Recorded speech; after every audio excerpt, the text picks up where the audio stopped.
Vous avez commencé l'escrime, vous? Oui. Ah, moi j'aurais bien aimé faire l'escrime. Moi qui aimais les histoires, Thierry Lafronde et tout ça. Oui, mais les deux, c'est sympa les deux. Tu fais de l'aide? Les 4 filles sont à vous? Ah non, il n'y en a que deux à moi ici, dans la salle. Les autres, c'est des copines. On fait des échanges. Nous vivons ensemble depuis janvier 79. On a 3 enfants qui ont 13, 10 et bientôt 9.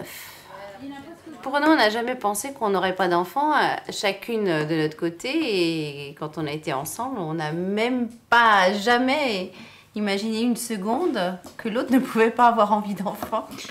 Oui, bah, c'est-à-dire qu'en fait, on s'en est parlé. Depuis le départ, on savait qu'on aurait des enfants. On ne savait pas forcément comment, ni... Mais oui, c'était assez une évidence. Hein. Et à un certain moment, on s'est retrouvés avec une amie qui en fait a eu son enfant par assimilation, et donc on s'est dit peut-être, et on a commencé à y réfléchir, et à partir de là c'est vrai qu'on a réfléchi aux rôles parentaux, à la présence ou l'absence du père, à qu'est-ce qu'une mère, qu'est-ce qu'un père, et tout ça. On s'est pas dit qu'il y aurait un manque de père, on s'est dit que nos enfants auraient 2 parents, que c'était bien d'avoir 2 parents. Et qu'il y a tout l'environnement qui est totalement mixte, c'est-à-dire qu'il y a des oncles et des tantes, qu'à l'école il y a des garçons et des filles, que toute la société est mixte de toute façon. Bon, moi j'y vais. Et vous me débarrassez même pas cette... Mais moi j'ai débarrassé ce que je mangeais. Aïe, aïe, aïe. L'autorité, c'est quelque chose qu'on partage dans une entité familiale, à la compétence, au dialogue. Si cette répartition de dialogue ne passe pas bien, je pense que c'est difficile. C'est quoi les cours d'aujourd'hui? Moi, ce que je veux dire, c'est que je ne mettrai pas des limites autant qu'elle met sur des choses sur lesquelles elle met elle, mais sur les choses essentielles, je mets les mêmes limites, c'est clair. Tout à fait. Sur les heures de coucher, sur les devoirs, sur comment s'habiller ou pas, sur comment respecter les autres ou pas, tout ça, on est complètement en accord sur ces choses-là. Donc là-dessus, ils savent très bien que c'est pas la peine d'essayer. Au départ, moi, c'est Mamila, et Marie-Laure, c'est maman, parce que pour faire une distinction. Mais c'est vrai que dans la vie courante, c'est souvent maman. Et puis si elles veulent préciser, elles viennent nous chercher. Ou vous dites plus tellement Mamina maintenant. Hein. Tu dis quoi alors? Maman. Indifféremment les deux. Ou Carla ou Marie-Laure. Hein? Tu peux me faire un escargot sur le chocolat? Non, regarde, pour la France. Comme ça. Le seul compétent socialement, c'était le père avant. Donc puis après, les choses ont changé. Depuis les années 60-70, maintenant les femmes sont compétentes pour ouvrir un compte en banque, pour choisir leur métier, etc. Donc maintenant, c'est des choses qu'on peut partager dans une famille. Entre une femme et un homme, c'est des choses que l'autorité, on partage, puisqu'on est à compétence égale sur certaines choses. Donc après, comment on répartit la compétence? En théorie, bien sûr. Après, comment on se répartit les compétences?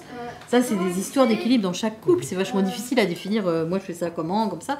Mais c'est vrai que l'éducation des enfants, c'est quand même un dialogue.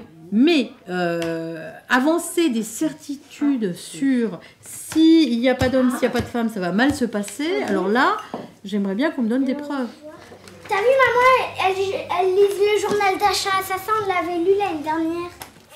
Les enfants, ils savent très bien qu'elles existent parce qu'il y avait un père qui a donné la graine au médecin et qui a mis la graine du papa avec la graine de Marie-Laure.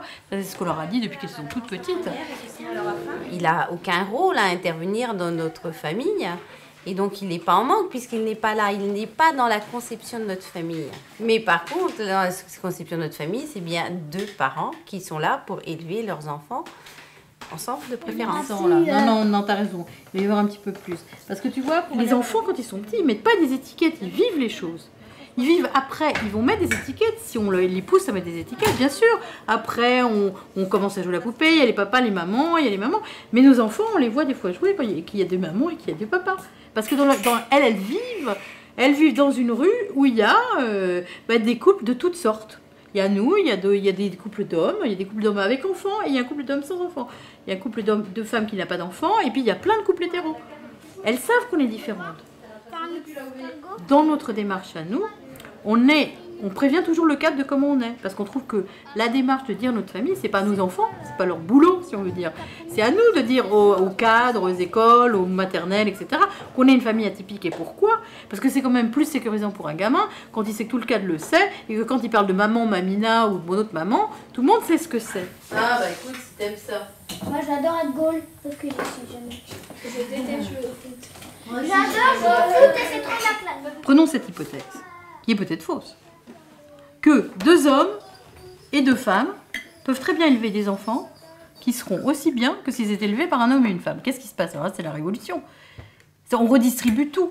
En fait, pourquoi on nous enquiquine, nous? C'est parce que simplement, on remet à plat des choses et que si tout d'un coup, on se rendait compte, réalistement, que ça se passe aussi bien, alors là, ça pose un sacré problème, justement. Ça pose le problème de pourquoi on assigne tel rôle à la femme, tel rôle à l'homme. Bien sûr qu'il y a des choses qui sont que la femme va porter l'enfant, ça, il n'y a pas de problème. Il y a des choses, évidemment, auxquelles la nature nous assigne, ça, c'est clair. Mais à partir de là, c'est pas comme à une certaine époque. Il y a des tas de choses qui peuvent se rejouer, qui peuvent être redistribuées. Attends, tu sais quoi, je vais te débarrasser de ça. Après, tu les vas les mettre dedans. On a vu des gens qui avaient une espèce de côté, mais qu'est-ce que c'est que ces deux-là, sans père, etc. Un côté un peu en se disant, mais qu'est-ce que c'est que ces nanas qui choisissent d'élever un enfant sans père? Moi, j'ai eu une réaction à la crèche d'une mère qui m'a dit, quand je t'ai vu arriver, j'étais super choquée. Parce que moi, j'avais eu des tas de problèmes pour trouver mon père et tout ça. Et je vois 2 nanas qui voilà. Et elle me dit, au cours du temps, ben, j'ai compris que vous étiez vachement clair avec les gamines, qu'elles n'étaient pas perturbées à cause de ça. Et moi qui étais perturbée parce qu'on m'a tout caché, que mon père n'était pas mon père, etc. Elle dit, mais là, j'ai pris conscience de la différence, que j'avais des préjugés, des idées sur vous. Et c'est elle-même, au bout de 2 ans, qui est venue me le dire, ça. Moi, j'avais les larmes aux yeux, je trouve ça vachement émouvant, quoi. Tu vois? Parce que j'avais senti qu'il y avait une distance, tout ça, mais petit à petit, cette chose-là, elle est tombée parce que tu as un vécu commun avec les parents, avec les enfants et tout ça.